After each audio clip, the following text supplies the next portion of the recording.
Good evening प्यारे बच्चों, नमस्कार दोस्तों। आपका हमारे YouTube चैनल पर एक बार फिर से स्वागत है। प्यारे बच्चों, आपने दो घात समीकरण में पार्ट 4 तक पढ़ा है। पार्ट 4 तक आप लोगों ने ये सीखा कि किस तरह से हम दो घात समीकरण को हम हल करते हैं, उसके मूल कैसे निकालते हैं, उसके रूट कैसे निकालते हैं। प्यारे बच्चों, उसके लिए आपने 3 विधियाँ पढ़ी थी। 3 विधियों में मैंने एक एक दो उदाहरण करके भी आपको बताया था। अब यदि आपको और क्वेश्चन करने होंगे दो घात समीकरण में, तो आप एक एक करके क्वेश्चन भेजते रहिएगा। मंडे कुछ बच्चों ने क्वेश्चन किया है, अच्छा लगा कि बच्चे एक्टिव हैं और वो अपना क्वेश्चन भेज चुके हैं, चाहे वो मेरे व्हाट्सएप नंबर के माध्यम से भेज रहे हैं, चाहे आप इसी यूट्यूब चैनल पर ही कमेंट के माध्यम से भेज सकते हैं। मंडे के दिन आपके सारे के सारे डाउट क्लियर किए जाएंगे। प्यारे बच्चों, आइए आज मैं आपको दो घात समीकरण के पार्ट 5 पर लेके चलता हूँ। पार्ट 5 में आप देखोगे किस तरह से कोई भी समीकरण दिया होगा वो कई घातों का हो सकता है, और जब वो कई घातों का होगा तो उसको हम किस तरह से उसको दो घात समीकरण के रूप में परिवर्तित करके हम श्रीधराचार्य के नियमों का प्रयोग करके या गुणनखंड विधि का प्रयोग करके या पूर्ण वर्ग विधि, तीनों विधियों में से किसी भी विधि का प्रयोग करके हम उसके यक्स के मान निकाल सकते हैं। प्यारे बच्चों, आइए हम आगे बढ़ते हैं। देखिए, जैसे दो घात समीकरण के रूप में परिवर्तित होने वाले समीकरण, ये आपका मैं बोला कि आपको समीकरण दिया रहेगा इस तरह से कि जैसे लगेगा कि ये दो घात समीकरण है, लेकिन वो दो घात नहीं होगा, वो 4 घात हो सकता है, वो 6 घात हो सकता है, वो 8 घात हो सकता है। आप एकदम निश्चिंत रहिए। ऐसे सवालों को हल करने का सबसे आसान तरीका होता है प्यारे बच्चों कि आप क्या करिएगा, इनको दो घात समीकरण के व्यापक रूप में बना लीजिएगा। और दो घात समीकरण के व्यापक रूप में जब बच्चों इनको बना लोगे तो आसानी के साथ आप किसी भी विधि का, तीनों विधियां आपको जो बताई गई, इन तीनों विधियों में से किसी भी विधि का आप प्रयोग करके सवाल को हल कर सकते हैं। आइए प्यारे बच्चों, मैंने बोर्ड पर टाइप नंबर 1 लिखा है। टाइप नंबर 1 में आपके लेवल तक का बच्चों मैंने यहाँ तो लिख दिया है कि ax की पावर 2n प्लस bx की power n plus c equal to 0, जहाँ पर यानी वेर x आपका ये स्मॉल x का एक फलन है। मतलब ये जो x है बच्चों, यहाँ पर ये x के रूप का समीकरण होगा। प्यारे बच्चों, ये आपका जो x है, आप ध्यान दीजिएगा, यहाँ कैपिटल S एक स्मॉल x है। x का मतलब बेटा कोई बहुपद से है कि कोई बहुपद है, जो बहुपद है वो आपका किसके रूप का है, x के रूप का। जैसे x स्क्वायर प्लस 5x हो सकता है प्लस 6, ऐसे करके हो सकता है। x के स्थान पर बच्चों x की पावर 4 हो सकता है, x के स्थान पर बच्चों x प्लस 1 हो सकता है, कुछ भी हो सकता है बच्चों। यहाँ पर x का एक फलन है। इसका मतलब यही है कि आप x जो कैपिटल X देख रहे हो वो फंक्शन है ऑफ x का। जो कैपिटल X है वो स्मॉल x का फंक्शन है, ठीक है, x का एक फंक्शन है, ठीक है। चलिए आगे बढ़ते हैं। ये थोड़ा सा इस पे, ये इसका एक व्यापक रूप है जिस टाइप को मैं पहले टाइप को हल कर रहा हूँ। इस पे मैं एक उदाहरण देता हूँ बच्चों। उदाहरण लेने से पहले मैं बता दूँ कि आप कभी भी अगर इस रूप में सवाल क्वेश्चन देता है तो आप क्या करेंगे कि यहाँ पर जो x की पावर n है बच्चों, उसको आप y मान लेना। और जब आप उसको x की पावर n को y मानोगे बच्चों, तो आप देखिए आपको ये दो घात समीकरण के रूप में ही मिलेगा। आप देखिए यही सब में करना है बच्चों, कुछ करना और नहीं है।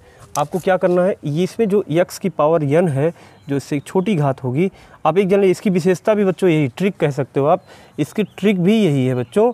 आप कैसे ये इस टाइप के सवाल को समझोगे, इसका ट्रिक बच्चों यही है कि जो इसकी छोटी घात होती है वो आधी होती है बड़ी वाली घात के।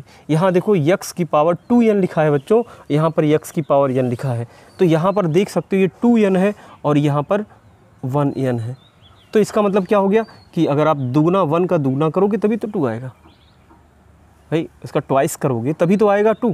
तो यहाँ पर ट्रिक में यही है कि इस टाइप के सवालों में, इस टाइप के सवाल में आपको यही करना है कि ये देख लीजिएगा कि जो x फलन के रूप में दिया गया है, जो x के रूप में मान दिया गया है, जिसके मूल यानी रूट निकालने की बात कर रहा है वो, उसके लिए आप इनकी पावर को देखिएगा कि क्या एक दूसरे के ये दुगने हैं।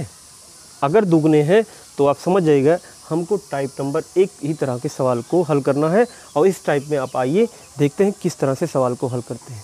प्यारे बच्चों, एकदम आसानी से हल कर लोगे। जैसे यहाँ पर जो छोटी घात होगी बच्चों, उसको आप क्या मान लोगे, y मान लोगे। और जब इसको आप y मान लोगे बच्चों, तो देखिए ये आपका दो घात समीकरण के रूप में बन जाएगा, क्योंकि आप यहाँ से जैसे ही आगे आते हो, यहाँ पर देखिए ये a x की पावर बच्चों, इसको जो 2n लिखा है इसको हम x की पावर ऐसे लिख सकते हैं, ये 2 लिख सकते हैं, प्लस b x की पावर यहाँ पर बच्चों कितना है, x की पावर बच्चों n है, और प्लस c इक्वल टू क्या, 0। माना इतना x की पावर n बराबर y रखने पर। जब रखोगे बच्चों, अब आप देखिए यहाँ पर क्या रख दोगे, y रख दोगे, तो a की पावर बच्चों यहाँ पर y हो जाएगा, और y की पावर कितनी हो जाएगी, 2 हो जाएगी। अब देखिए प्लस b और इसके स्थान पे हो जाएगा b y हो जाएगा, और प्लस c इक्वल टू 0 हो जाएगा। प्यारे बच्चों, अब आप देख सकते हैं कि पूरा का पूरा ये जो समीकरण था वो आपका क्वाड्रेटिक इक्वेशन हो गया, अर्थात ये दो घात समीकरण के व्यापक रूप में आ चुका है बच्चों। अब यहाँ से आगे आप किसी भी फार्मूले का प्रयोग, किसी भी विधि का प्रयोग कर सकते हो। जैसे आपने क्या पढ़ा था, आपने गुणनखंड विधि पढ़ा था, गुणनखंड विधि से भी इसको हल कर सकते हो, श्रीधराचार्य के नियम से भी हल कर सकते हो, और आप किससे हल कर सकते हो, इस पूर्ण वर्ग विधि से भी हल कर सकते हो। प्यारे बच्चों, आइए हम इस टाइप पर एक उदाहरण लेते हैं, और ये उदाहरण है क्या, क्वेश्चन आप नोट करते हैं। क्वेश्चन बच्चों है क्या कि क्वेश्चन आपका, मैं यहाँ पे नोट करता हूँ, फिर इसको मिटाता हूँ। आपका क्वेश्चन लेता हूँ मैं, ये अगर आप लोगों ने नोट कर लिया, क्वेश्चन आते हैं। क्वेश्चन क्या कह रहा है,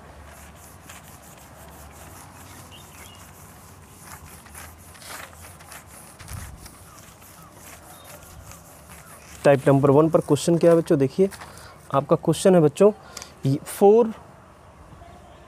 4x की पावर 4 प्लस माइनस 5x की पावर 2 और प्लस 1 इक्वल टू 0 को हल कीजिए।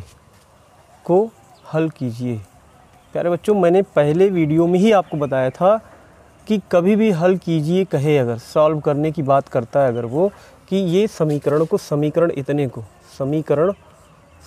4x की power 4 minus 5x square plus 1 equal to 0 को हल कीजिए, सॉल्व कीजिए। अर्थात यहाँ पर जब हल करने की बात करता है, सॉल्व करने की बात करता है प्यारे बच्चों, तो हमको x की वैल्यू निकालनी होती है। आप x की वैल्यू कैसे निकालोगे बच्चों, x की वैल्यू निकालने के लिए आपको x की वैल्यू मतलब वही रूट निकालना है, x के मान निकालने हैं। x के मान निकलेंगे बच्चों कैसे, अब यहाँ पर एक चीज़ थोड़ा सा मैं इस पे रुकूंगा, मैं थोड़ा सा आपको बता दूं, x की पावर 4 लिखा है, तो आप बताइए x के कितने मान आएंगे, x के 4 ही मान आएंगे। प्यारे बच्चों, x के कितने मान आएंगे, 4 ही मान आएंगे, क्योंकि हमने बताया था जितने घात का समीकरण होता है x के इतने ही वैल्यू आती है, अर्थात x के उतने ही रूट आते हैं। अब यहाँ पर x की अगर यहाँ 4 घात है बच्चों, तो ये 4 घात का समीकरण है। इसमें आप देख सकते हो, इसमें अभी आगे मैं जब हल करूँगा तो इसके 4 मान आएंगे, x के 4 मान आएंगे। आगे मैं बढ़ूँगा, लेकिन इससे पहले मैं आपको बता दूं कि आप पहले ये पता करो कि टाइप नंबर 1 है कि और कोई टाइप है। इसके लिए मैंने बताया था x की पावर को चेक करोगे आप। यहाँ देखिए x की पावर 4 है, इसका आधा कितना होता है, 2। क्लियर हो गया, x की पावर 2 है, और यहाँ पर x की पावर 4 है, यहाँ पर 2 हो जा रहा है, इसका मतलब आधा घात है। इसका मतलब हम यहाँ पर टाइप नंबर 1 का प्रयोग कर सकते हैं, जैसे मैंने अभी बताया था। तो टाइप नंबर 1 प्रयोग करने से पहले मैंने बोला था जो छोटी घात उसको y मान लोगे बच्चों। यहाँ पर आप लिखिएगा माना x की पावर 2 इक्वल टू y। अब यही मान आप रखने पर, इतना मान लो या रखने पर लिख दो, कोई दिक्कत नहीं। अब जहाँ पर देखो, यहाँ पर ये लिखा है 4x की पावर बच्चों क्या लिखा है, 4 लिखा है, तो 4 को मैं क्या लिख सकता हूँ, यहाँ पर 2 की पावर 2 लिख सकता हूँ कि नहीं, इसको ध्यान दीजिएगा। आप x की घात अगर कहीं पर 2 लिखा है, इसके ऊपर 2 लिखो, घातों का गुणा घातों में ही तो होगा बच्चों, इसको x की पावर 4 ही तो लिखोगे। तो x की पावर 4 को मैं ऐसे नहीं लिख सकता, बिल्कुल लिख सकता हूँ। और इसके बाद माइनस 5x स्क्वायर और प्लस यहाँ पर बच्चों क्या हो जाएगा, 1 इक्वल टू क्या हो जाएगा, 0 हो जाएगा। अब आप देखिए x की पावर 2 लिखा है, ये हो जाएगा 4, और यहाँ पर इसके स्थान पे हमको y रखना है बच्चों, और y के ऊपर क्या लगा है, स्क्वायर लगा है, तो स्क्वायर लगा देंगे। क्लियर है। और माइनस यहाँ पर देख लीजिए 5x² के स्थान पे आपने y माना ही माना है। अब यहाँ पर y हो जाएगा और +1 हो जाएगा। प्यारे बच्चों, अब आप देख सकते हैं कि यहाँ पर ये जो समीकरण प्राप्त हो गया हमको, मान रखने के बाद x⁻² बराबर y रखने के बाद हमको जो मान प्राप्त हो रहा है बच्चों, वो हमको दो घात समीकरण के व्यापक रूप में प्राप्त हो गया। बिल्कुल, अब आप यहाँ से दिमाग आपका भी काम करना शुरू कर दिया होगा कि हम इसको किस बीज से हल करें। चाहे आप गुणनखंड बीज से हल करोगे बच्चों, वहाँ पर अगर जब तक एग्ज़ाम में कोई शर्त नहीं देता है, अगर एग्ज़ाम में नहीं कहता है कि सूत्र बीज से हल करो, गुणनखंड बीज से हल करो, तब तक आप कुछ अपने मन से, जैसे अगर ये कहता है कि इन विधियों से हल करो, तो आपका ज़रूरी हो जाता है कि आप उसी बीज से हल करोगे जिस बीज से सवाल आपके एग्ज़ाम में कहा है। और अगर किसी विधि का नाम नहीं लेता है तो जिस विधि से आपको आसान पड़े उसी विधि का प्रयोग करके आप सवाल को सॉल्व कर सकते हैं। आइए प्यारे बच्चों, इसको मैं आपको गुणनखंड बीज से हल करके बताता हूँ। गुणनखंड बीज से कैसे इसको हल करेंगे, आप किसी भी बीज से हल करोगे आसानी से आ जाएगा। गुणनखंड बीज थोड़ा सा आपको 9th में आपने गुणनखंड बीज पढ़ा, इसलिए आपकी स्पीड उसी से बनी होती है। आप गुणनखंड बीज से भी तेज़ी के साथ इसको लगाओगे। प्यारे बच्चों देखिए, अब यहाँ पर हमने बोला था कि ये y² है और y² है, इसका गुणांक कितना 4 है, और यहाँ पर देखिए अचर पद यानी कांस्टेंट +1 है। तो पहले इनको एक बार आप मल्टीप्लाई करो, +4 और ये +1, इनका मल्टीप्लाई करोगे, गुणा करोगे तो 4 1 जा 4, और ये प्लस का मल्टीप्लाई प्लस में प्लस यानी 4 आ गया। प्यारे बच्चों, आप यहाँ पर 4 का 2 फैक्टर यानी 2 गुणनखंड ऐसा करो कि इनको जोड़ने के बाद, दोनों गुणनखंडों को जोड़ने के बाद 5 आ जाए, दोनों फैक्टरों को ऐड करने के बाद 5 आ जाए। कैसे करोगे बच्चों, ये देखिए, ये आपका 4 1 जा 4 कर दो, आप देखिए मल्टीप्लाई करोगे 4 आएगा और ऐड करोगे बच्चों कितना आएगा, 5 आएगा। बिल्कुल आसानी के साथ कर सकते हो। आइए देखिए आगे मैं हल करता हूँ। यहाँ पे लिखता हूँ 4y² माइनस इसके स्थान पर हम 4 + 1 लिख सकते हैं इंटू y, और +1 हो जाएगा बच्चों। अब आप y का मल्टीप्लाई करो तो 4y² माइनस y का आप मल्टीप्लाई करोगे 4y और प्लस y हो जाएगा बच्चों, और +1 = 0 हो जाएगा। अब आप यहाँ देखिए 4y² बच्चों, यहाँ पर मल्टीप्लाई, जब यहाँ ब्रैकेट आप खोलोगे, ब्रैकेट ओपन करोगे तो -4y और -y और +1 = 0 हो जाएगा। प्यारे बच्चों, आप देखिए दोनों में कॉमन क्या दिखा है, 4 तो कॉमन है ही है, 4 और y भी कॉमन है, तो यहाँ पर केवल y बचेगा, क्योंकि कॉमन लेने के बाद उसी से भाग किया जाता है जो कॉमन लिया गया है। तो यहाँ पर 4y से जब डिवाइड करोगे, यहाँ पर 4 और यहाँ 1 हो जाएगा। यहाँ पर क्या कॉमन लोगे, माइनस है तो माइनस, और कुछ कॉमन नहीं तो 1, यहाँ पे हो जाएगा y - 1। अब आप देखिए दोनों ब्रैकेटों में समान है, तो यहाँ पर क्या आ जाएगा बच्चों, y - 1 आ गया एक ब्रैकेट में, दूसरे में आ जाएगा 4y - 1। अब आप देखिए आगे की प्रक्रिया आप जानते हो। अब आप एक बार ये पहले गुणनखंड की तुलना 0 से करोगे और फिर दूसरे गुणनखंड की 0 से तुलना करोगे, y के 2 मान प्राप्त होंगे। देखिए देखेंगे जब y - 1 = 0, पहले की तुलना 0 से करोगे तो बच्चों क्या आ जाएगा, तो y = कितना हो जाएगा, 1 हो जाएगा। ये पहला मान y का आ गया। क्लियर। इसके बाद यहाँ पे देखो, दूसरा गुणनखंड की तुलना 0 से करो, इसकी भी तुलना 0 से करोगे, 4y - 1 = बच्चों कितना हो जाएगा, 0, यही तो होगा, 0 हो जाएगा। अब आप 4y = क्या करोगे, इधर 1 हो जाएगा, y = बच्चों कितना हो जाएगा, 1/4 हो जाएगा। ये y का दूसरा मान आ गया। बच्चों यहाँ गलती मत करना कि आप अब इसी को आंसर लिख दो, क्योंकि आपका जो क्वेश्चन था वो x के रूप में था, आपने अपने मन से इसको y के रूप में समीकरण बनाया था। तो ये y के मान आए हैं, हमको निकालने किसके मान हैं, x के मान निकालने हैं। तो x के मान देखिए कैसे निकाले जाएंगे। आप देखिए x के मान निकालने के लिए बच्चों, अब आपको y का मान बारी बारी से, जो आपने जिसको माना था y के स्थान पर, उसी को रखना पड़ेगा। लिखना कैसे पड़ेगा, केस नंबर 1 लिख देते हैं, ज़्यादा अच्छा रहेगा। केस नंबर 1 में आप देखिए y बराबर, बेटा पहला जो मान आया था y = 1, और आप देखिए y का मान यहाँ पर आपने x² बराबर y माना था, तो यहाँ पर आप डायरेक्ट लिख सकते हो। इसलिए अगर y बराबर बच्चों 1 है तो y का मान कितना माने थे, x² माने थे बच्चों, तो x² बराबर क्या हो जाएगा बच्चों, 1 हो जाएगा। क्लियर है। कैसे आया देख लो, y बराबर 1 तो y का मान आपने ही माना था।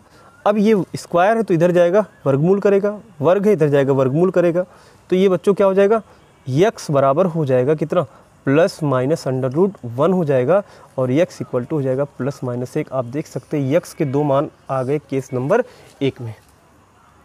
अब यहाँ पर x के 2 रूट आ गए बच्चों, 2 रूट आ गए।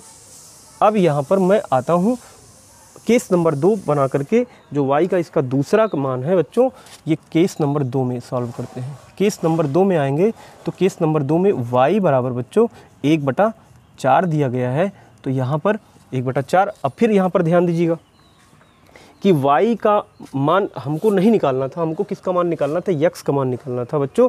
लेकिन हमने y पहले निकाला है, अब y के मान के आधार पर ही हम x के मान निकालेंगे, क्योंकि हमने y बराबर क्या माना था, x², या कह सकते हो x² बराबर y माना था।